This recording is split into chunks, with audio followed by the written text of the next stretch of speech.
Hi hello everyone welcome to my channel Prashanti animations. Please like share and subscribe to my channel.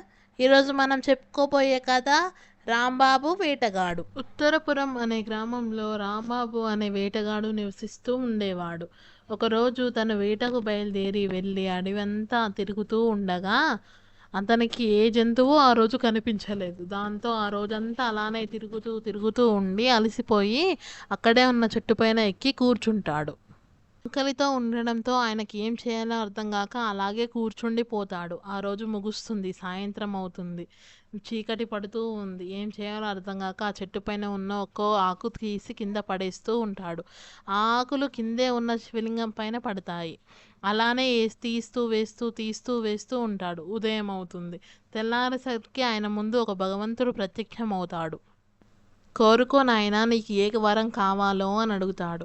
నేనేం చేయలేదు కదా దేవుడా, నువ్వెందుకు ప్రత్యక్షమయ్యావని ఆయన అడుగుతాడు. నిన్న శివరాత్రి, నీకు తెలియకుండానే ఉదయమంతా ఉపవాసం ఉన్నావు, రాత్రంతా జాగరం చేస్తూ విలువ పత్రాలతో నాకు అభిషేకం చేశావు.